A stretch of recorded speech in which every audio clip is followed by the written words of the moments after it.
Hi everyone. I wanted to respond to a comment left by Laughing Witch on a recent video that I made about victim blaming, and I thought it was a very thoughtful comment, and rather than try to respond in text format and have it maybe think some things be misinterpreted or get into that kind of stuff, I thought I would make a video response, a quick one hopefully, to Laughing Witch's comment, which reads as follows. The point I want to make here is that men get raped too, and no one lectures them about how to prevent it. The concept is simple. Telling women they have to protect themselves from rape is about purity culture, and it is informing women that they can never really live as full a life as a man because they must always protect their bodies from unauthorized male violations. Not to save themselves from pain and hurt, and the fact that no one tells young men how to avoid being raped is a perfect example of how such advice exists to control and limit women. My body is not a car to be stolen. It is not an object. Would you give anti-rape advice to a man? Answer to that quickly is yes. Would you ask him what he was wearing after he was raped and suggest that perhaps showering with another man was perhaps too suggestive? Yet they do it every day after gym or whatever. If this advice was offered to both sexes equally, I might buy it, but it is advice only to women, which is about internalizing our bodies as objects we have to protect for another's use. In other words, so we can appear clean or pure to other men or the men we love. It really isn't about protecting us from rape, or men would also be involved because it would also be about preventing injury because they get raped too. Very thoughtful comment, and I felt it really deserved a more thoughtful response. Yes, I would give advice to men about being raped, especially if men were raped to the degree that women are raped. And of course, in some ways they are, but of course that tends to be in prison. And so the advice might be not to break the law and get yourself in prison. I mean, I think if there wasn't already a little bit of an issue around where men tend to get raped, then that advice might be a little bit more forthcoming.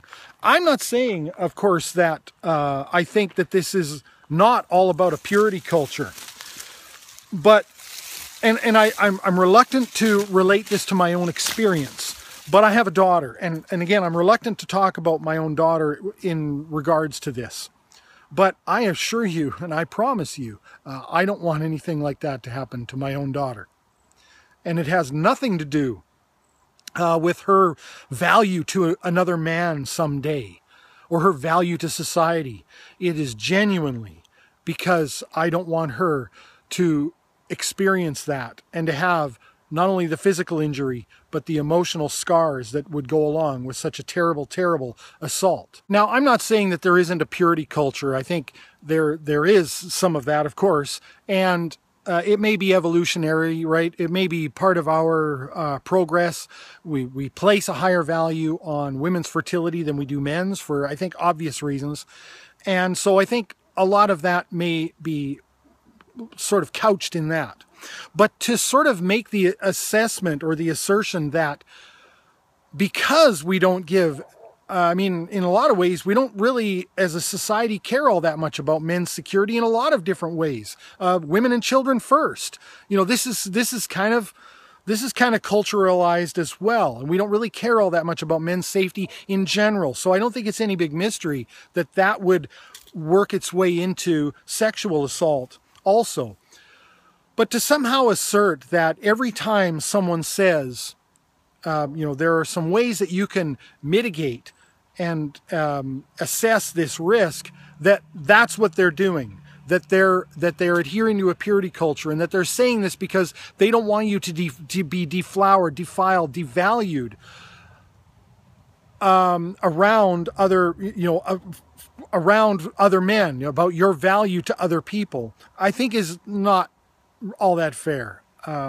It's certainly not the case in my case. If I were to make those recommendations to a woman, it would genuinely be about care for her safety. And if there was a much more clear and obvious pattern when it comes to men, I would make that same recommendation and advice to men. Yes, I would give men anti-rape advice. Again, I think that your assertion is a little bit misguided, Laughing Witch, in saying that because we don't give the same anti-rape advice to men, that the anti-rape advice given to women is all about limiting and controlling their bodies. I assure you, I do not want to limit and control my own daughter's body in any way, shape, or form. In fact, what I told her when she was young is that I will love her no matter what, equally. There's nothing she can do to change how I feel about her. And the only question that I want her to ask herself whenever she's engaging in anything is, am I honoring myself? That is literally word for word the advice I gave my own daughter. I do live by that. And I think that a lot more people than you're willing to expand your mind to actually feel that way. And I'm hopeful that that's the way. And I'm hopeful that we can expand that we can grow that mentality. I think a purity culture should exist for all of us, I guess, in some ways. And I don't mean purity in the way probably that you're talking about, but purity in the way that I just expressed.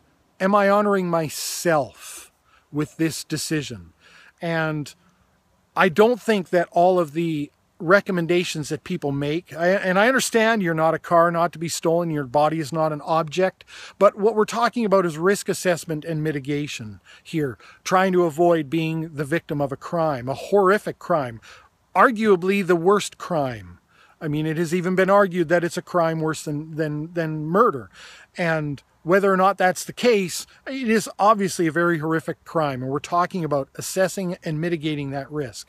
And assessing and mitigating risk has parallels, unfortunately, to material objects. The risk assessment involved there.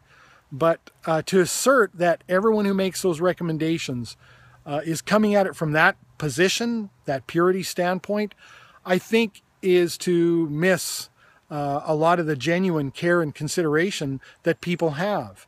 And beyond that, of course, we must seek to punish and to bring to justice anyone who perpetrates such a horrific crime against another human being. I hope that helps clarify my point, and I really do appreciate the comment. Thanks everyone for watching.